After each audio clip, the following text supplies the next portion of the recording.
Chapter 15. Craig shot into traffic, causing motorists to screech to a halt. A man in green scrubs blew his horn and cried, "Watch where you're going, you idiot! Are you trying to get yourself killed?" Max raced behind Craig. He leapt over a garbage can. The sneaker hit the sidewalk with a sound akin to the crack of a leather strap. Each time Max heard it, he moved faster, ran harder.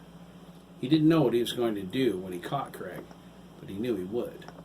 Something inside was pushing him. It was the beating he witnessed. He couldn't live with ignoring it. They shot across Kelly Hardware's parking lot. Arthur Kelly was easing out of his white Lexus as Craig flew past him. Arthur was startled. He dropped his briefcase. "What in God's name?" he managed, in a feminine manner. Max almost slammed into him as he whizzed by. "Jesus!" Arthur cried, holding his heart. His balding head flushed pink. "Are you trying to kill someone, Max?" They ignored him. Arthur collected his briefcase and sashayed toward his store. "Kids," he grumbled, adjusting his glasses. Craig raced around the building trying to go faster. He had to get to the trail and up the hill before Max caught him. He could lose Max once he was inside the school. His life flashed before his eyes. It was a defining moment. He knew if Max caught him, his life would never be the same again. He didn't know what scared him more, the shame of public exposure or everything that would happen afterward. He knew he wasn't going to stop pedaling. If God finally heard him and was going to tear his life wide open, Craig decided he would rather the Lord stayed deaf. He looked back to see Max only a few feet behind him. Craig's bike jumped the curb as he switched gears. He raced into the woodline. A small branch slapped the side of his face, but he ignored it. The trail began just past Kelly Hardware's lawn, about 6 feet into the woods. It was very dry, light brown dirt. Craig skidded, kicking up some dust. The sudden shift in the terrain caught him off guard, and he automatically slowed to compensate. Max reached out and snagged Craig by the collar. Craig tried to pull away. Max dug in his feet and yanked backward. He pulled Craig off the seat and sent the two of them sprawling. Craig's shirt tore with a loud rip. His bike continued without him for a few feet. It fell on its side at the base of the hill, its wheels spinning. Craig rolled over Max and sprang to his feet. His hands worked, his eyes filled with fear. But then he saw his shirt. "Look what you did!" Craig cried. His face flushed as he held the ripped shirt out in front of him. "You should have just stopped," Max panted. He was on his side on the ground, wiping dirt from his lips. It tasted the same as the swamp behind Misty's Cafe smelled. "You should have left me alone," Craig cried, storming over to his bike to make sure it wasn't damaged. He ripped his shirt off the rest of the way and fished inside his backpack for a replacement, the one that wouldn't be used in gym class today. Max looked at the bruises on Craig's back. They were thick and purple, and a half a dozen spots. He gasped, "Holy Christ, Craig!" His voice shocked and dismayed. "Is that what he did to you?" Craig froze, his hand touching the Lancaster High gym shirt in his backpack under his books. The shirt came out as he turned. He looked at Max with a hatred in his eyes he never knew he possessed. He saw the expression of fear and pity on Max's face, and reached out and stabbed him in the chest. Craig fell to his knees as if someone struck him. Before he knew what was happening, he was crying. They were long, hard sobs, his tears running free as he clutched the shirt to his chest, vainly trying to cover up with it. He felt so ashamed. Guilt sucked the life out of him. Despair tore into his soul. For the first time in his life, Craig just wanted to die. Max scooted over to him, put his hand on Craig's shoulder and whispered, "It's okay, Craig," as Craig fell into him. He felt Craig's tears fall hot into his wrist. He patted his shoulder awkwardly. Craig gripped Max for dear life. Max dropped all of his machismo and held him. They slowly sat on the trail. My dad. My, Craig managed, but the words only made him cry harder. Max looked into the clear blue sky. Did it have to be like this? He asked God. He shook his head. No, it didn't. Why didn't you just leave me alone? Craig asked, trying to stifle his emotions. Max stood and pulled him up with him, surprised how heavy he was. He looked scrawny for his age, but under his clothes, Craig was pretty solid. Because I can't, Craig, Max said, letting him go. He gripped him by the arms tighter than he wanted to, but then loosened up a little. The rest of the stupid town might be able to ignore you, man, but I can't. Not after what I saw.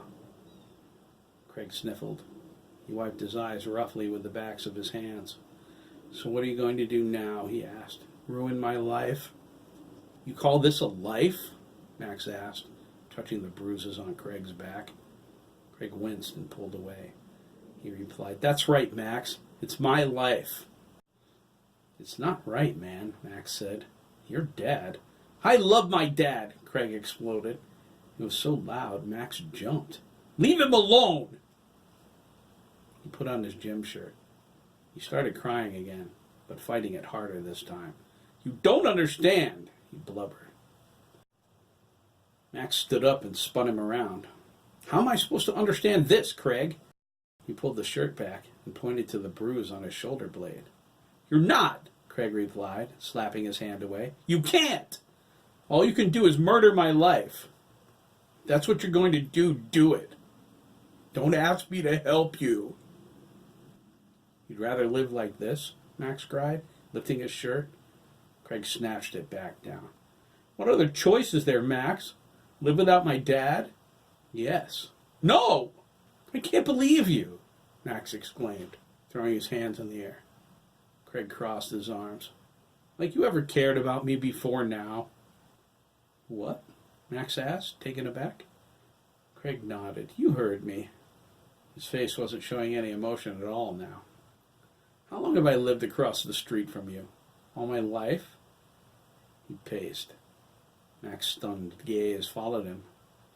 In all that time, you're going to tell me you never knew what went on in my house? Well, no, but nothing, Max, Craig cut him off. You don't know me.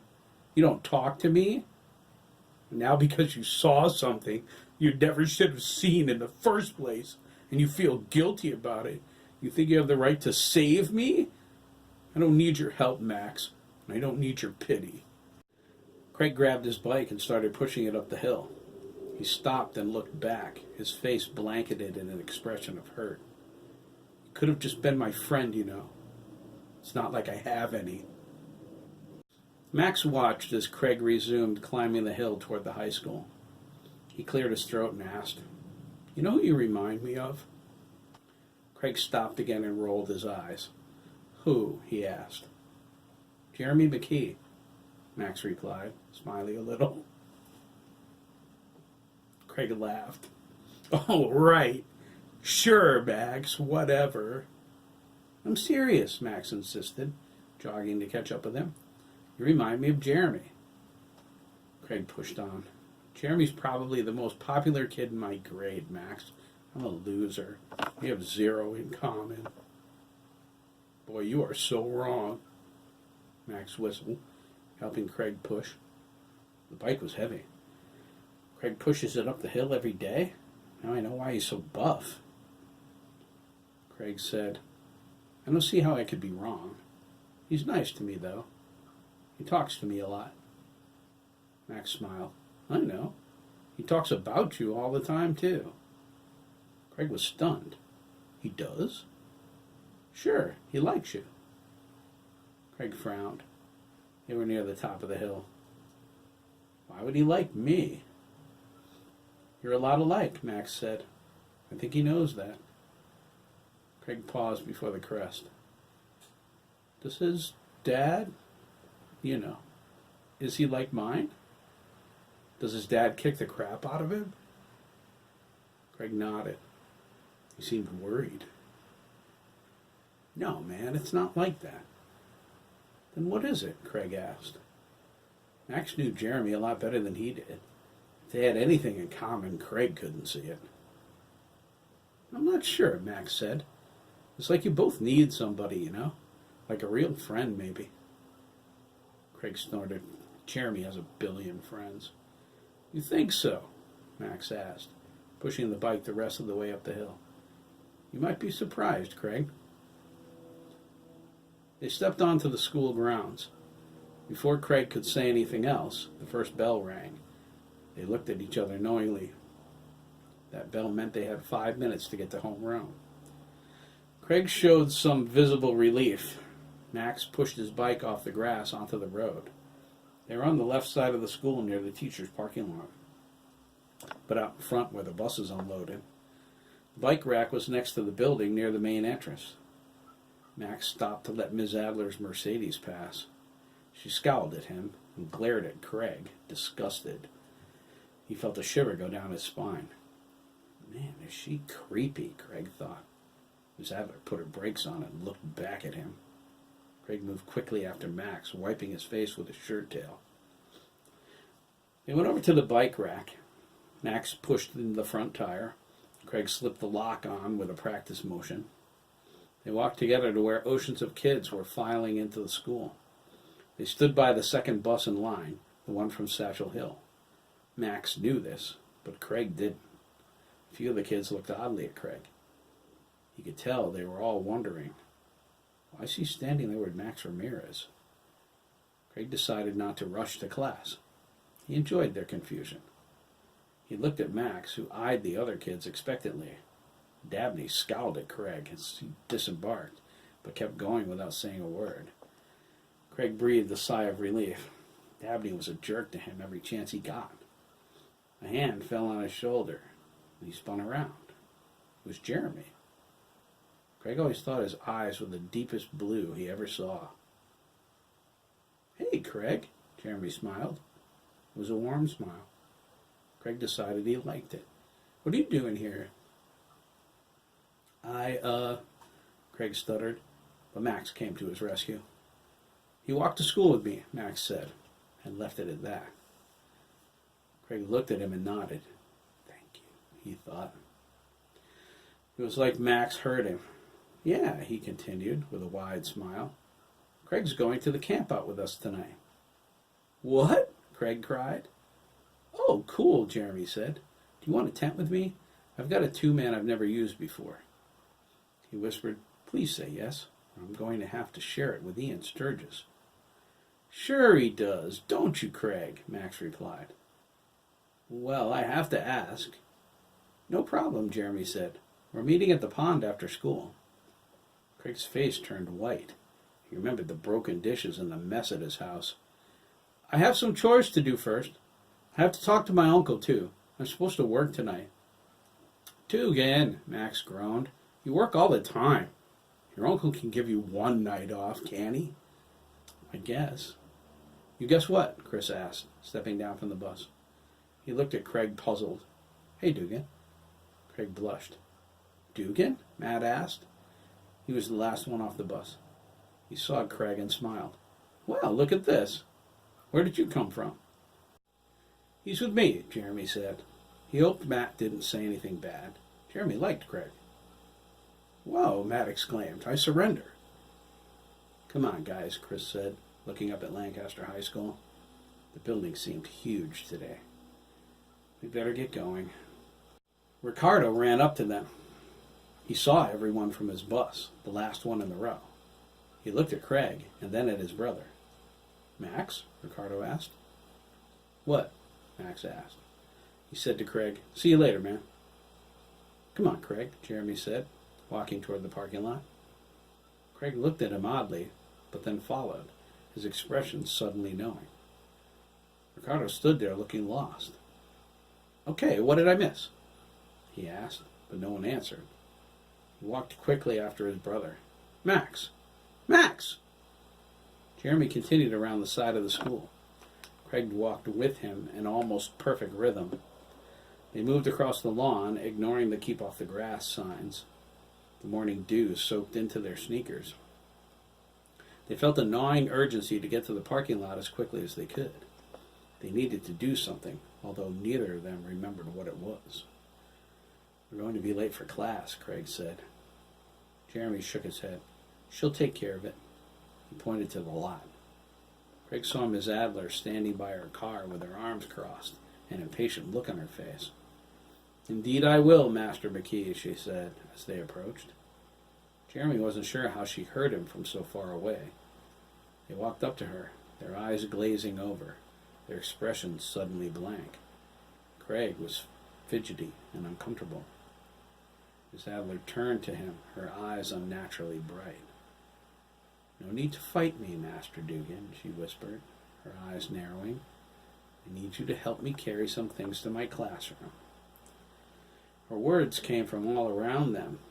They nodded in unison, and then stumbled like puppets whose strings were just cut.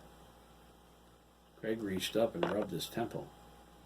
Jeremy shook his head, feeling like he just woke up. "Whoa," he said, blinking. "Yeah," Craig agreed. "Me too." "Come now," Miss Adler said, walking to the back of her Mercedes. She opened the trunk. There were 2 cardboard boxes within. "We do not have all morning." Jeremy grabbed one, Craig the other. They stood there looking at her. They had no idea how they came to be helping her. "You are helping me because I am old," she replied to a question no one asked. "Doesn't matter how." "It's just weird," Craig said. "I don't remember." "Good," Miss Adler interrupted, slamming the trunk. Both boys jumped. "You only need to remember that I asked you to help me yesterday." "Oh, right," Jeremy exclaimed, a look of understanding on his face. Then he looked puzzled. "Craig? Craig struggled. "I'm not sure. Miss Adler bent down and looked deep into his eyes. "You are strong, Craig," she remarked. Her expression darkened. "But I do not have time for strength. You offered to help me yesterday." Craig smiled.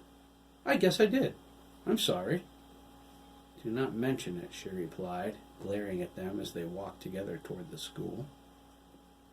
She shook her head. "This bears watching," she thought. Together they are very strong. They each carry the missing pieces of the other. It is the formula for the perfect friendship. I wonder why they have not figured that out yet. It is the reason they are drawn to one another. Miss Adler walked behind them, watching the boys closely. She was 6 feet tall and stringy, like she never ate anything, but Craig knew she did. She got her food delivered from his Uncle Mike's market once a week. Lisa Gibbons usually brought it to her. Craig glanced back and she smiled. It was more like a grimace. Her gray streaked hair was tied back in a bun. She had her glasses perched on the end of her nose. Her brown eyes never blinked. She looked like what the kids called her behind her back. She looked like a witch. "Is this for the blood test?" Jeremy asked, nodding at the boxes as he reached the side door. "Blood test?" Craig asked. "What does he mean?" He wondered, pulling on the door. It was locked. "It's locked," he said, tugging harder while balancing the box on his knee. "No, it is not," Miss Adler stated. She glared at the door handle. It made an audible click. "Try it again." Craig yanked on it and almost fell over when it opened. He looked at Miss Adler queerly. She strutted past him. "See?" she said. Craig looked fearfully at Jeremy, who only shrugged. "Who cares, Craig? This box is heavy." "What blood test are you talking about?" Craig asked, watching Miss Adler get farther away. He suddenly liked that idea. Farther away, the better. "My brother told me about it," Jeremy replied. "It's the last thing she makes you do. It's a blood sugar test. You prick your finger and..." "Do come on," Miss Adler called from the stairwell. "School will be over before you make it to my classroom." Jeremy and Craig looked at each other. They shrugged and followed her, wanting very much to get rid of her boxes and get away from her. They swore They heard her impatient words echoing inside their heads.